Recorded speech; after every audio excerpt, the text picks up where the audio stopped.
नाशिकचा हापूस काय आहे आणि रत्नागिरी आणि देवगडचा हापूस काय आहे जगाला माहिती आहे. त्याच्यामुळं त्याच्यावर आक्रमण करण्याचा प्रश्नच उद्भवत नाही. एवढ्या ताकदीचा हापूस आंबा आमचा रत्नागिरी आणि देवगडचा आहे. तरी देखील वलसाडच्या माध्यमातून काय अर्ज केला गेलेला आहे, त्याच्यामध्ये कशा परमिशन त्याला मिळणार आहेत किंवा परवानग्या मिळणार आहेत याची आम्ही खातरजमा करून घेऊ. परंतु रत्नागिरी हापूस किंवा देवगड हापूसवर कुठचाही अन्याय होणार नाही ही भूमिकाच सरकारची असणार आहे. त्याच्याबद्दल कुठेही दुमत असण्याचं काही कारण नाही. ई-केवायसी रखडली म्हणून जे शेतकऱ्यांना मदत जाहीर केली होती शासनाने, त्या ई-केवायसी मुळे कोट्यवधी रुपयाची मदत जी आहे ती अनेक शेतकऱ्यांपर्यंत पोहोचली नाही. कोणाचं नेमकं फेल्युअर म्हणा? काही त्रुटी असतील तर त्या दूर केल्या जातील, परंतु केवायसी मुळे कुठच्याही शेतकऱ्यावर अन्याय होणार नाही ही देखील आमची भूमिका आहे. केवायसी मुळे 355 कोटी अडकून पडलेले आहेत सरकार.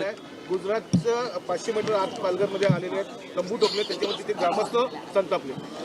नाही, याच्यामध्ये माहिती घेऊ ना. आता सीमावाद सुरू झाला आहे. गुजरात आतमध्ये महाराष्ट्रात घुसलं आहे की महाराष्ट्र गुजरातमध्ये घुसलं आहे हे मला इथं आता नागपूरमधनं सांगता येणार नाही.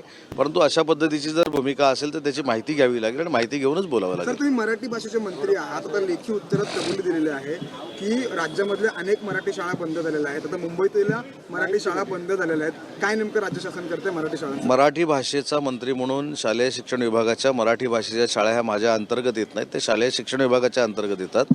परंतु मराठी भाषा ही प्रत्येकापर्यंत पोचली पाहिजे. ती आपली मायबोली आहे, मातृभाषा आहे.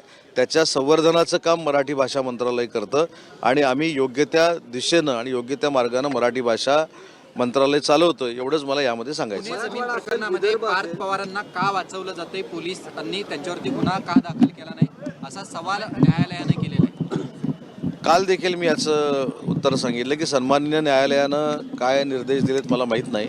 परंतु या संदर्भामध्ये मुख्यमंत्री महोदयांनी जी चौकशी समिती नेमलेली आहे त्या चौकशी समितीचा अहवाल आल्यानंतर योग्य ती कार्यवाही केली जाईल. पण सातत्यानं आपण जर बघायला गेलं या प्रश्नामुळे